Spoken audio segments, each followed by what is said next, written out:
Dahil dito ay tuluyan na ding nagsaya ang mga naruroon sa barko dahil hindi daw nag-crack ang barko na kanilang nagawa. Pati si VC ay naging masaya na din dahil mayroon na din malaking barko ang Ziyang City sa wakas. Pati si Annie ay hindi na din ito tinago ang kasiyahan dahil bata tatalon itong nagsabi na hindi daw nasayang ang kanilang pera sa paggawa ng barko. Ilang sandali pa ay sinamahan na ni VC sina Louis Feng sa loob ng barko para ipakita nito ang disenyo sa loob. Pinaliwanag nito na ayon sa sinabi ni Louis Feng ay tinataya na 200 katao ang maaring mawalay sa mga silid na ito. At kung sa bigat na pwedeng ikarga ay nasa triples sa 200 katao ang kayang maisakay. Dahil sa narinig ni Louis Feng ay masaya ito dahil nasunod ang mga nais niyang disenyo. Pagkabukas ng isang silid ay nalungkot si Annie dahil nakita nito ang double deck na higaan at nagsabi na malungkot siya kung tatagal siya sa ganitong kasikip na kwarto. Sinang-ayunan naman ito ni Mina at hindi niya daw kaya na manatili sa ganitong lugar. Nakangiti naman na hinawakan ni VC ang isang pinto at nagsabi na dito daw ay pwedeng mag-unat ang mga sundalo at sana magustuhan daw ito ni na Annie at Miss Mina. Pagkabukas ng pinto ay makikita natin ang mga pagmumuko ni na Annie at Mina na tila napakasaya ng mga ito sa kanilang nasaksihan. Dito ay tumambad sa kanila ang parang isang 5-star na restaurant ang kagandahan ng pantry ng mga sundalo. Si Louis Feng ay nakangiti itong sinabihan si VC na huwag muna itong huminto sa paggawa ng mga barko. Kaagad namang sumang-ayon si VC sa sinabi ni Louis Feng. Muli namang nagsabi si Louis Feng na kailangan pa niya ng 3 pang malalaking barko na magsigawa ng operasyon sa loob ng 1 buwan, at kailangan niya sa kabuuan ay 18 na malalaking mga barko. Narinig naman ito ni Annie kaya napatingin ito kay Louis Feng na may pagkagulat dahil sa 18 na barko na nabanggit nito. Sa narinig ni VC ay nabahala ito sa nais ng kanyang Lord Louis Feng dahil hindi sapat ang kanilang tauhan, ang kaya lang nilang magawa sa loob ng 2 buwan ay 1 barko lang, at ito na daw ang pinakamabilis nilang gawa. Kaya sa kanyang palagay ay magkakaproblema sila dito. Makalipas ang ilang sandali ay dumaong na muli ang barko sa pantalan ng Ziyang City. Dito ay malungkot at muling nagsabi si Louis Feng na tila ay ganun nga daw ang kanilang magiging problema dahil sa kakulangan ng tao. Napansin naman nito ang mabilis ay pagtaas ng tubig sa pantalan kaya nabahala si Louis Feng dahil dito kahit na hindi kalakasan ang pag-ulan bakit mabilis ang pagtaas ng tubig. Nagsabi naman si Annie na normal lang daw ang ganitong sitwasyon dahil nagpatunay lang daw na paparating na ang spring season. Ngunit nabahala parent si Louis Feng at abala lang daw siya sa mga ibang konstruksyon at hindi niya naisip na paparating na pala ang spring season. Ngunit nagtaka lang siya kung bakit napakabilis naman daw ang pagtaas ng tubig.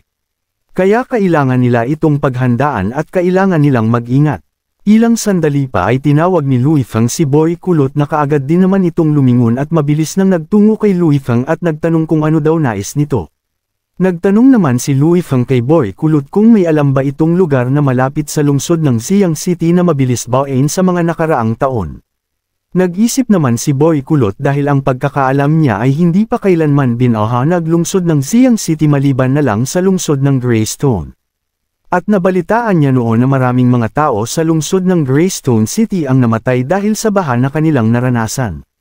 Nagtanong naman si Louis Feng kay Boy Kulot kung ano naman ang nagawang paraan ng mga noble doon sa lungsod ng Greystone City para maayos ang kanilang problema. Ngunit nagkibit balikat lang si Boy Kulot dahil ang mga noble daw doon ay walang ginagawang paraan, at umaalis lang ang mga ito sa lungsod kung malalaman nila na tumataas na tubig sa kanilang lungsod kaya hindi nila nararanasan ang baha. Sa narinig ni Louis Feng ay napangiti ito at nagsabi kay Boy Kulot na kung totoo ang mga sinabi nito ay kailangan daw nilang kunin ang mga tao doon. Sa mga pahayag ni Louis Feng ay nagulantang sa gulat sina Boy Kulot, Annie, at si Mina. Dahil sa mga narinig ni na Annie, Mina at Boy Kulot, kaya nagtaka silang nagtanong kung nais daw ba talaga kunin ng mga tao doon sa Greystone City. Sa mga katanungan ng mga ito ay nagtaka naman na nagsalita si Louis Feng kung ano naman daw problema kung sagipin nila ang mga iyon. Dagdag pa nito na kung hindi daw ba pwedeng iligtas ang mga tao doon sa Greystone City. Sa sinabi ni Louis Feng ay nakangiti naman na nagsabi si Mina na wala naman daw problema doon dahil batid naman daw nila na matulungin talaga ang kanilang Lord Louis Feng. Pati si Annie ay nagsulat na din ito sa kanyang mga dapat gagawin sa pag-rescue ng mga tao doon sa Greystone City. Muli pang nagsabi si Louis Fang na ihanda na daw nila ang mga pagkain para sa mga biktima sa Greystone City. Inutusan niya si Boy Kulot na lahat ng kanilang barko ay pagsamasamahin para pumunta sa Greystone City upang masakihan ng mga tao na naruroon.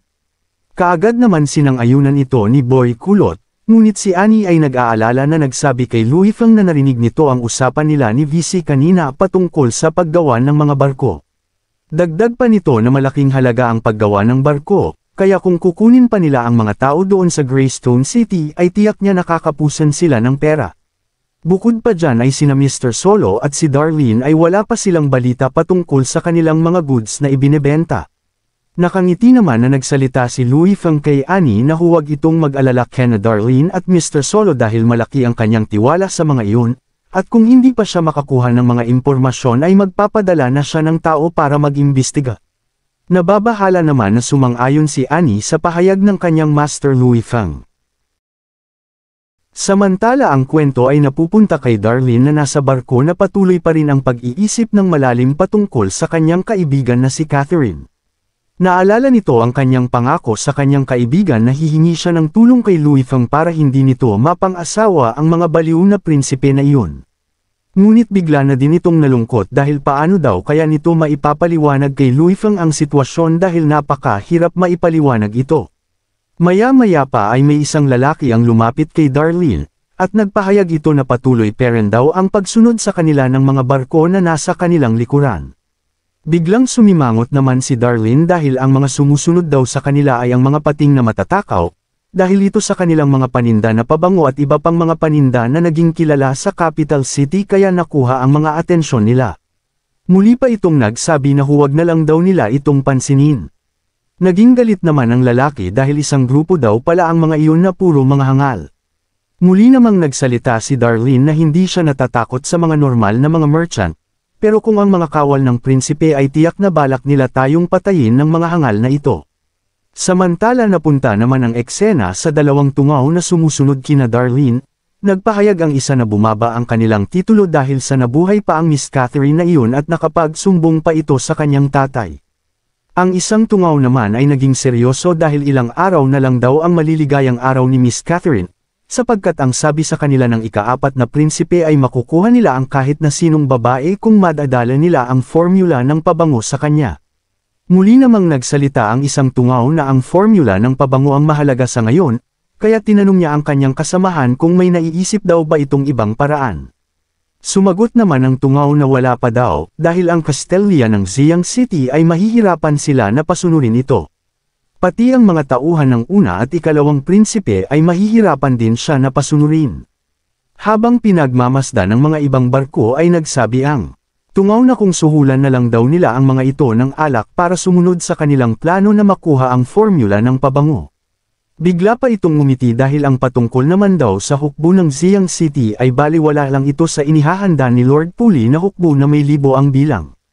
Kaya ang west ng lupain ay mapupunta na sa ika-4 na prinsipe. Masaya naman na sumang-ayon ang kasamahan nito sa mga pahayag ng tungaw. Naputol ang kanilang kwentuhan dahil may isang nilalang na nagsabi na nasa lungsod na daw sila ng Greystone City. Nagulat naman ang isa dahil tila napakabilis naman daw ng kanilang biyahe, ngunit ang isang tungaw naman ay nagsabi sa kanyang mga kasamahan na tinggan daw nila ang lungsod ng Greystone City. Ipinakikitang naman sa larawan ang nakalubog na lungsod na sa taas ng tubig ay halos mga bubungan na lang ng mga bahay ang ating natatanaw. Imbes na maawa ang mga tungaw na ito ay pinagtawanan pa nila ang kalagayan ng lungsod dahil napakamiserable daw ng kalagayan ng mga tao dito, nakatawa naman na sumang-ayon ang isa pang tungaw sa sinabi ng kanyang kasama. Samantala ang kwento ay napupunta sa isang mataas na gusali sa lungsod ng Greystone City, makikita natin na halos magsiksikan sa loob ang mga tao para sa kanilang kaligtasan. At puro sigawan ng tulong ang maririnig sa kapaligiran at ang iba ay hinahanap ang kanyang anak. Ilang sandali pa ay isang bata ang pinipilit na lumangoy at nanghihingi ito ng saklolo sa kanyang nanay. Ang nanay naman na nakita ang kanyang anak ay akma na itong tatalon para tulungan ang kanyang anak, pero hinaranggan siya ng lalaki dahil mapapahamak lang din ito sapagkat malakas ang agos ng tubig. Isang lalaki naman ang mabilis na naghanda para tulungan ang nalulunod na bata.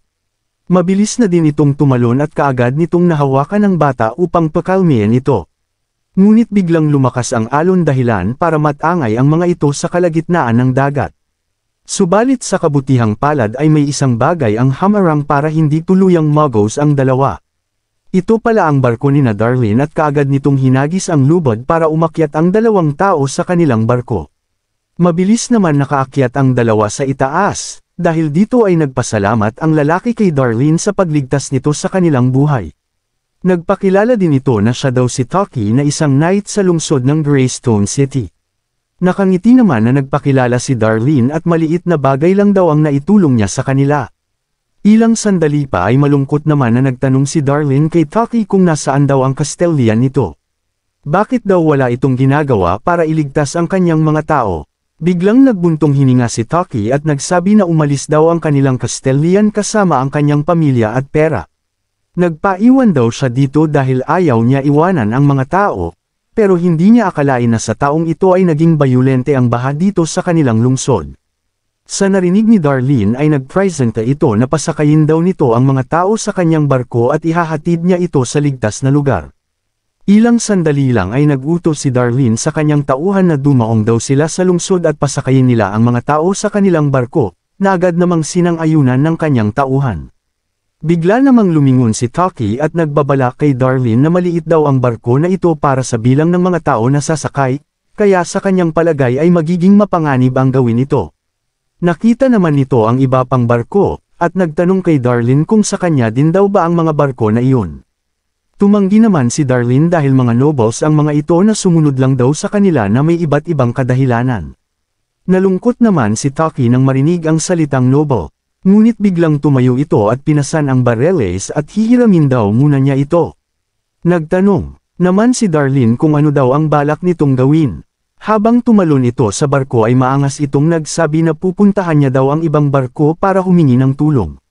Nadismaya naman si Darlene sa ginawa ni Taki dahil kung alam lang niya ang gagawin nito ay pahiram niya sana ang maliit na bangka para sa kanya. Makikita natin sa likuran ni Darlene ang isang maliit na bangka, ay naku isang utak tungaw itong si Taki. Samantala napunta ang kwento sa barko ng mga tungaw, isang tao ang nagsabi sa kanyang kasamahan na tumigil daw sa unahan ng barko na kanilang sinusundan, at sa kanyang palagay ay tila tutulungan ng mga ito ang mga biktima. Sumang-ayon naman ang isang tungaw dahil malambot daw ang mga puso ng mga babae. Ang isa naman ay muling nagsabi na aksaya lang sa oras ang mga pagligtas ng mga biktima at kaagad na silang magtungo sa Siang City. Ngunit biglang may nagsalita sa ilalim ng kanilang barko dahilan para sabay nang tumingin ang mga ito sa nilalang na nagsalita. Ito pala ay si Taki na nagpakilala na isa daw siyang knight sa Greystone City at ang kanyang lungsod ay nangangailangan ng tulong sa ngayon, kaya nakiusap ito sa dalawang tungaw na tulungan daw sila kahit pagkain lang daw ay okay na iyon. Ngunit sa halip na kawan si Taki ay nakangiti pang kinutya ng mga ito si Taki at pinaalis nila ito sa kanilang harapan.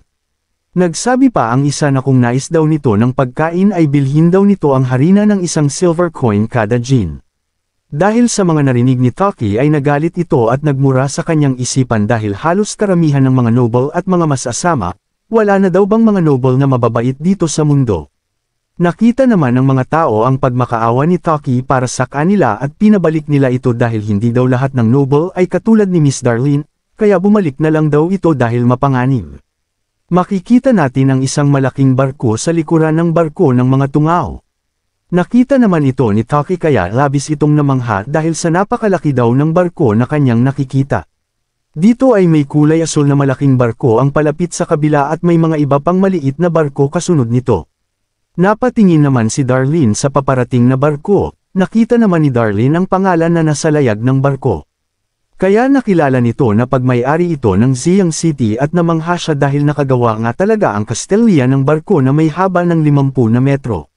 Sa barko naman ng Siang City ay nagsabi si Boy Kulot na utos ng kanyang master Louis Feng na humirampa ng 10 pirasong barko sa Bifeng City para madala nila lahat ng mga biktima sa isang kargahanan. Sumang-ayon naman si Avery sa pahayag ni Boy Kulot, na mangha ito dahil ang paningin daw ng kanilang Lord Louis Feng ay talagang nakakamangha. Maya-maya pa ay inilapag na ang tabla na dadaanan ng mga tao patungo sa barko. Nagpakilala naman kaagad si Boy Kulot at naririto daw siya para dalhan ng mga relief goods ang mga tao. Sumakay na daw sila sa barko at dadalhin niya sila ligtas na lugar. Hindi naman makapaniwala ang mga tao sa kanilang mga naririnig kay Samutseri ang mga pahayag ng mga ito. Nang makarating na si Taki sa lugar ay kaagad itong nagtanong kay Boy Kulot kung tunay daw ba ang kanyang sinabi na dadalhin sila sa ligtas na lugar. Matatag naman na sumang-ayon si Boy Kulot, kaya kailangan na nilang sumakay nang sa ganun ay makakain na daw sila sa loob ng barko, at pag nakasakay na ang lahat ay agara na silang aalis sa lugar na ito. Nang marinig ng mga tao ang patungkol sa pagkain ay nauunahan ang mga ito sa pagpasok sa barko baka daw maubusan sila ng pagkain. Mabahala naman si Boy Kulot kaya pinakalma niya ang mga ito dahil lahat daw ay magkakaroon ng pagkain, kaya huwag daw silang magunahan sa pagpasok. Pati si Avery ay naghanda na dahil ang mga biktima daw ay wala na sa kontrol. Ngunit sa hindi inaasahang pangyayari ay sumigaw si Turk at pinapahinto nito ang lahat.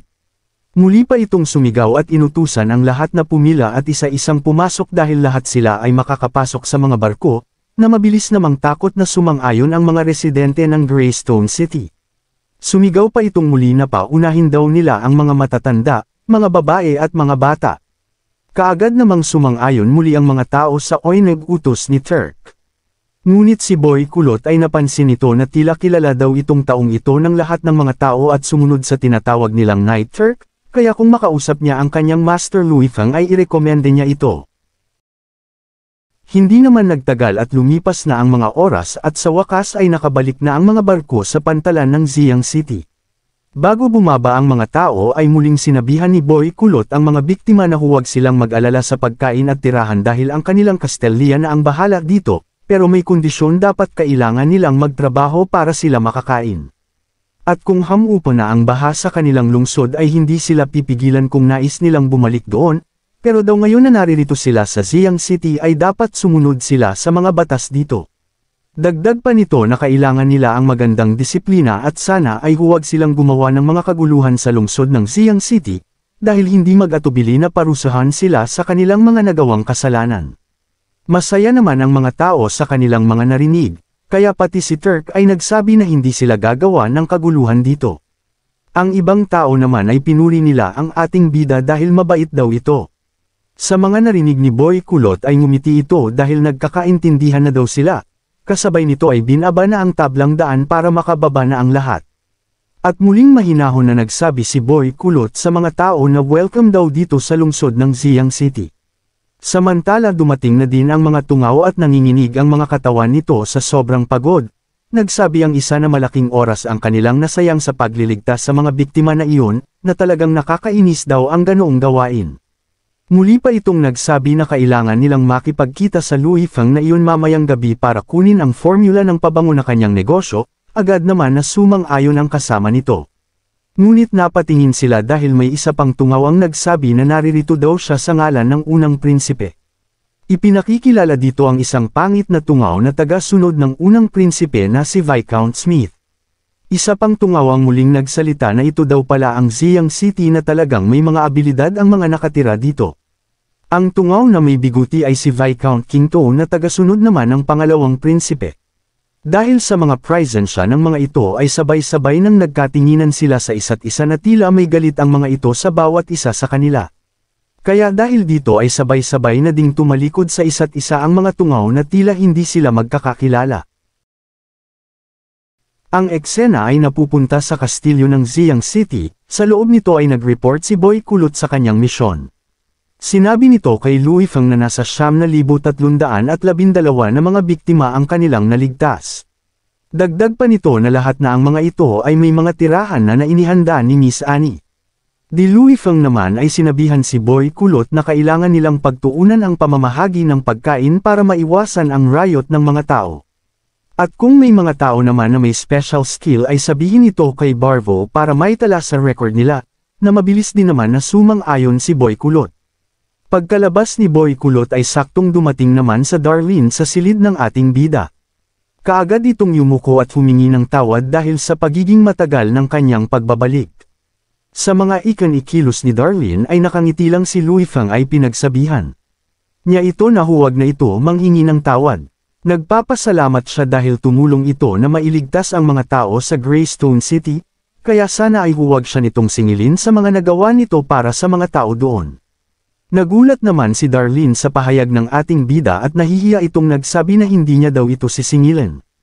Pero kailangan niya pa din humingi ng tawad patungkol sa kanyang nagawa at pinapangako niya na hindi na ito mauulit pa. Kaya sana daw ay mapatawad siya ng ating bida, kaagad naman na sumang-ayon si Louis Feng sa mga sinabi ni Darlene. Nag-aalala pang nagsabi si Darlene na ang kanilang mga paninda ay kilala na sa buong lungsod ng Capital City, kaya maraming mga tao ang nakatingin sa kanila sa ngayon. At kasama na dito ang mga taga-sunod ng mga prinsipe na sinundan pa siya ng mga ito patungo dito sa lungsod, kaya sana mag-ingat daw si Louis Feng sa mga ito. Hindi naman nabahala si Louis Feng dahil pinaghandaan niya daw ang mga ganitong bagay. Mas maganda pa daw kung ganoon dahil mas maraming pang mga tao ang magpunta dito sa kanilang lungsod.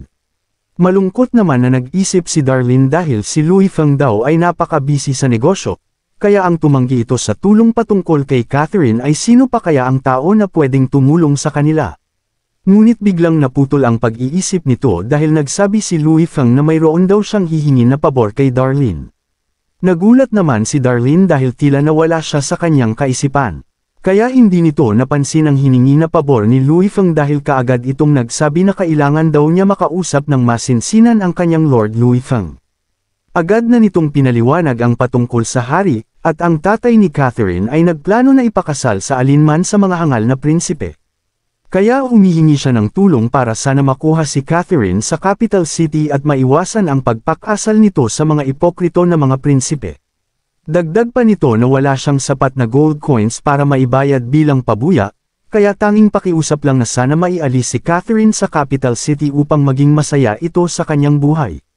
Nakayuko naman si Louis Feng ay naintindihan nito ang mga paliwanag ni Darlene, at sa kanyang isipan ay nagsabi na pati daw pala dito ay uso ang arranged marriage, kaya kailangan niya itong matulungan para makaiwas sa masalimuot na buhay.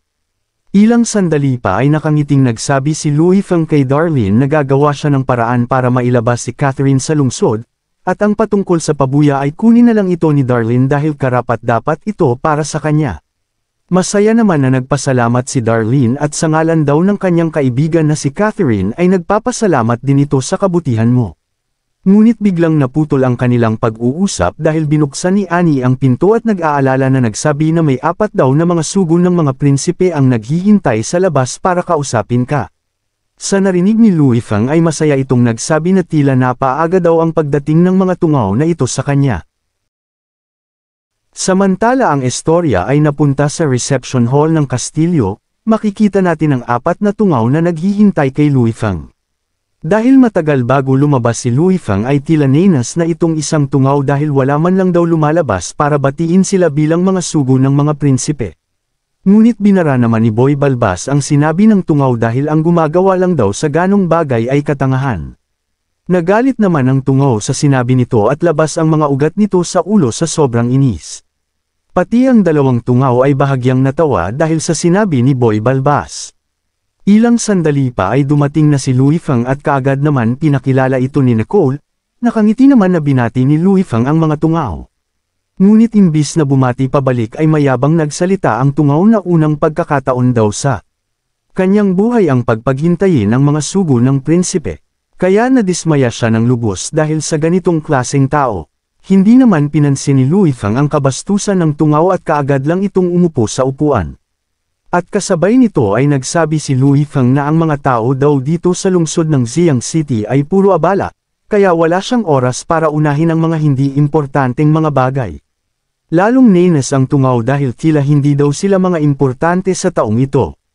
Pati si Boy Balbas ay nenes ito sa sinabi ni Louis Feng, kaya nagparinig ito na masyado na daw ba mataas ang bakod ng Ziyang City na hindi kayang patamaan ang mga knights nito.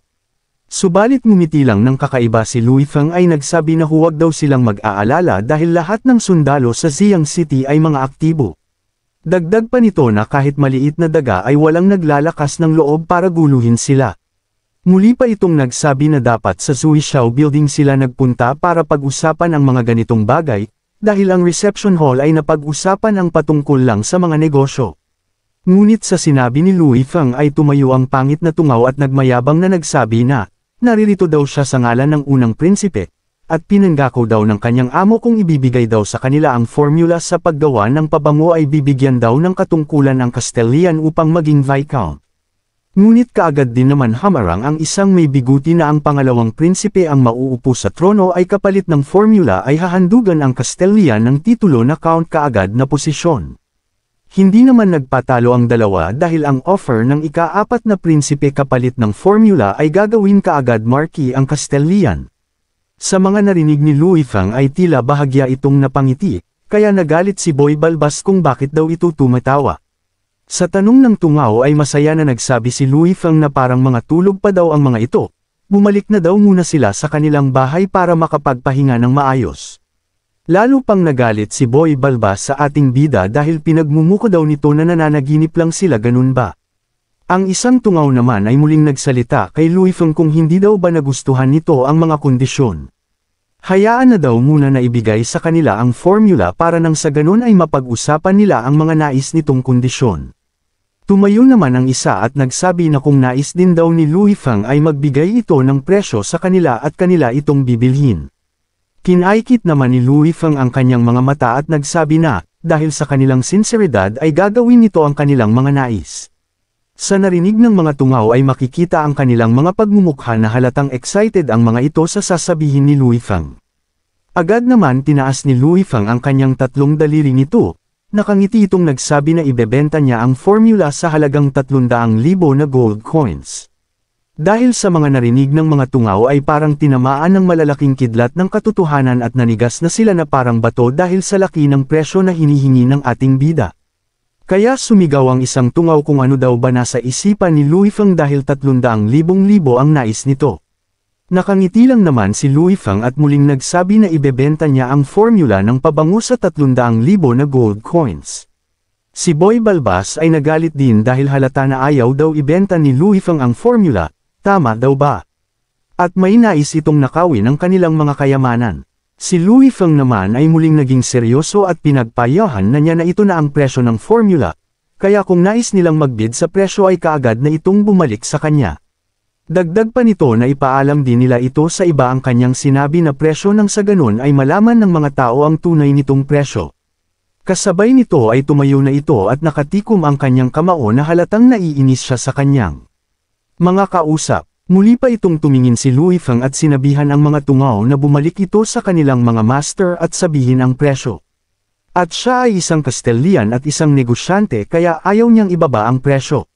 Dahil sa mga sinabi ni Louis Fang ay nagbanta ang mga tungaw kay Louis Fang, ngunit hindi nagpasindek si Louis Fang at inutusan niya ang mga ito na umalis na dahil ayaw niya na daw makita ang kanilang mga pagmumuka.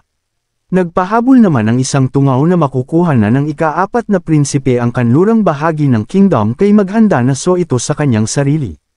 Ngunit isang ngiti lang ang pinakita ni Louis Fang sa nagbabantang tungaw. Nang makaalis na ang mga tungaw ay lumabas si Darlene at nag-aalala itong nagsabi kay Louis Fang na kung malalaman ng mga prinsipe ang nangyari ngayong araw ay baka mag-high-ganti ito sa Siang City. Ngunit naging seryoso naman si Louis Fang sa sinabi ni Darlene patungkol sa paghigantay ng mga prinsipe.